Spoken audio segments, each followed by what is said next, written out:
Pinoy ba? Kayo patuloy pa rin pong nakatutok at nakikinig sa number 106.7 Energy FM. Hanggang wag mong sabihin radyo. Sabihin mo! Diba? Hello pa rin po sa lahat ng ating mga pangga na bumabiyahe ngayon.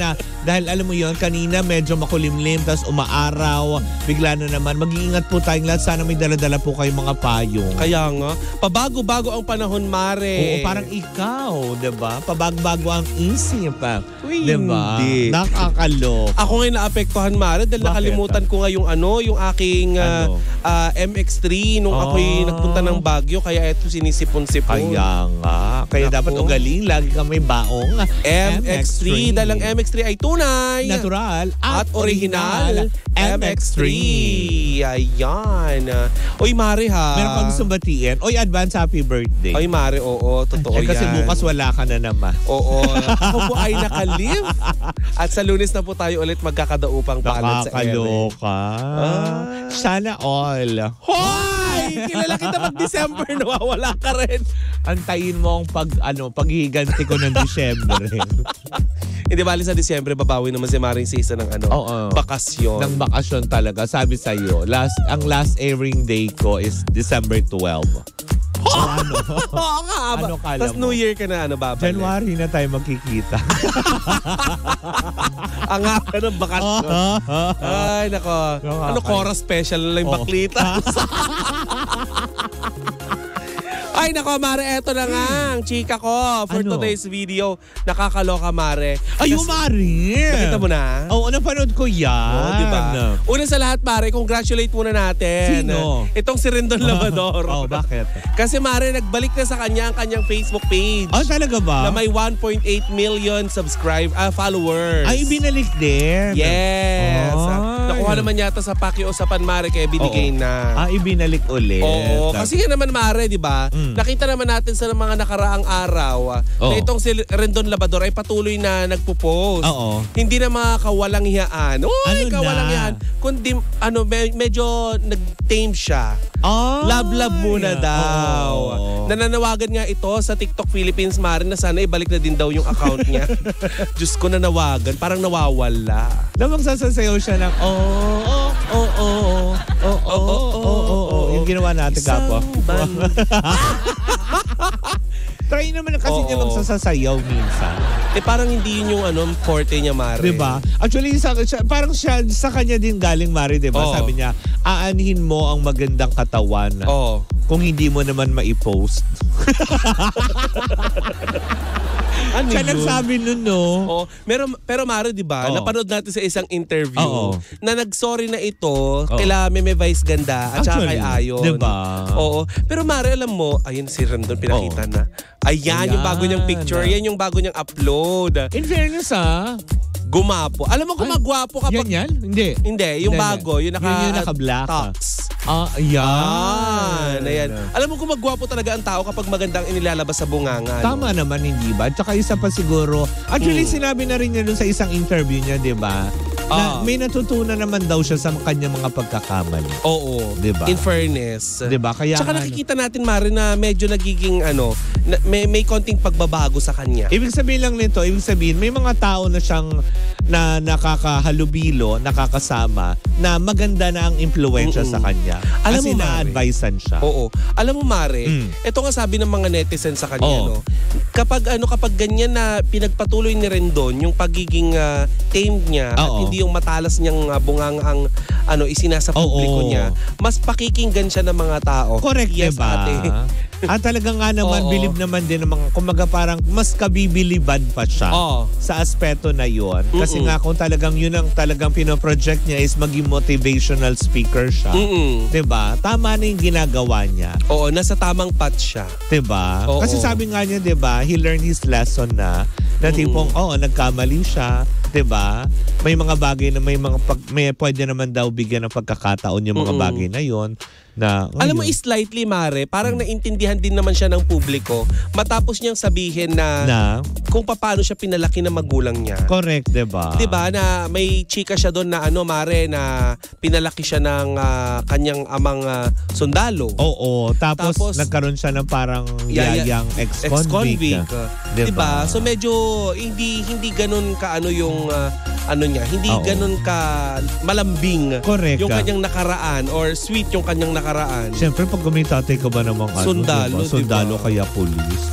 Kaya mga tipong sabi nila, pag bakla ka, ilalagay ka sa drum.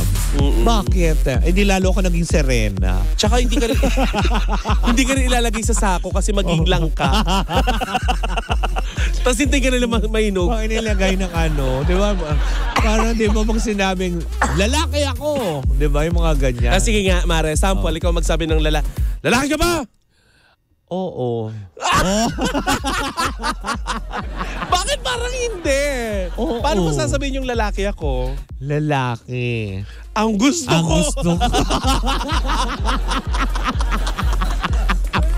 Kaya diba? Parang sabihin ko, babae yung gusto ko. Oo, diba? Nilasong ko yung sarili ko. Oo nga naman. Baka bumula yung bibig natin. Ikaw ba, never kang sinabihan ng gano'n ng tatay mo na mag-chicks ka gano'n? Never naman. Kaya mong siya na lang yun. Kaya mo, diba? Sa ikaw na lang. Diba? Total, alam mo yun, ginawa, kumbaga parang nung nabubuhay pa yung tatay ko. Ginagawa mo naman, wag mo nang ipasa sa akin. Pero, lalaki ang hinanap. Lalaki ang hinanap ko. Wala nang masama doon. Oo. Diba? Kaysa naman alam mo yun. Speaking of pagiging bading, Mare, di ba nag-sorry na nga itong si Rendon sa sinabi niyang kahayupan na ginagawa nitong si Meme Vice Ganda. Tsaka ni Ayon Perez. Oo. Actually, Mare, inamin niya na minsan din hindi niya din alam na mali yung kanyang sinasabi. Pero malinis daw ang kanyang intensyon. Tama yung sinasabi natin paulit-ulit dito, Mare, na hindi ito tungkol sa kung ano ang sinabi mo. Ito ay tungkol sa kung paano mo sinabi yung gusto mong pang-motivate dun sa tao. Tama naman, diba? And which is, yun naman, natutunan naman niya yun in a hard way. Yun lang. Siguro ito yung naging leksyon sa kanya. Oo. Maraming bagay na namulat siya sa mga aspeto na gano'n. Pero sana, diba, alam mo yun, to Rendon, kung nanonood ka, welcome ka naman sa Baklitas. Correct. Diba? Na mga tipong, alam mo yun, na kung gusto mo maghayag na kung anumang sentimiento mo, o kaya meron kang gusto mga iparating sa publiko, open naman ang Baklitas. Oo nga. Diba? At saka suportado namin. Masagan tayo ng trip, sige. Tsaka suportado natin lalo na kung maganda ang hangarin niya. Oo, lalo pa ngayon na nagiging okay. At saka isa pa, it's a good sign na naibalik na. Sana, wag na niyang ulitin yung mga ginawa pa niya. Sana. Diba? Kasi nabigyan siya muli ng pagkakataon ng Facebook. Diba? Para, alam mo yun, maihayag na naman niya ulit ang kanyang mga salob, yung mga opinion. Pero sana, on a brighter side. Oo. Tsaka Maria, mas matapang ang tao na humihingi ng tawad. Tama. Diba? At kasi, saka yung tumatanggap ng pagkakamali. Diba? Mas nakakabilib yung mga ganun. Uy, oo, Maris. Nako, magpaalam na muna tayo, Mare, pansamantala. Correct. Hindi ba? At least masaya tayo. Happy for you, Rendon. Sana pagpatuloy mo na yung pagiging, alam mo yon, good boy. Yes. Diba? Gumagwapo si Rendon. Niya in fairness. Doon sa nakatoksido siya. Correct, diba? Anyways, dyan po muna sumasa yung papawida ang mga chikahan ng dalawang baklang.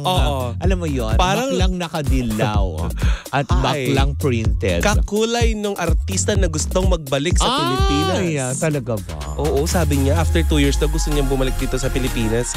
Mukhang umiigi na nga. Sige, go. Si Chris Aquino. Oo. Parang gumagaling na nga yata. Welcome naman na siyang bumalik eh. And inintay nga siya ng mga tao. Kaya nga. Diba? We miss you. Kaya nga. Diba? Sana bumalik na siya. We miss you, crazy. Sana may pasalubo. Oo. Channel, don't forget. Sisi mo naman, Bea. Tapos shot puno. Tama. Anyways, dyan po muna natatapos ang ating chikahan for today's video. Muli po ako si Kapitana Sisa na mag-iisa bukas. Sorry, Mare. Pero happy birthday sa akin. Happy ako kasi birthday mo. Sa 5 pa naman. Happy birthday in advance. Thank you. Anong gift mo sa akin? Wala ka pakain? Wala ka dito? Tapos humingi ka regalo? O ano? O diba? Baka naman. Tsaka na, yung regalo ko nakadepende sa pakain mo. Oo. At saka bigyan mo lang ako ng 2-piece chicken, no? Ganun ba? Oo. Sige, order kita mamaya. Wala kami. May meeting kami nila, Papa Jackson. Oo, mukhang mas masarap sa 2-piece chicken yung kakainin mo.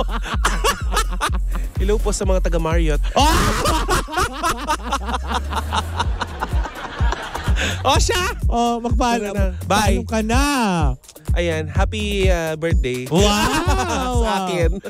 Dito pa rin ang Baklitas! Woo! Woo! At tuloy-tuloy pa rin po ang ating dugtugan. Siyempre, dito po lamang yan sa number 106.7 Energy FM. Pagkawag mo sabihin radyo! Sabihin mo!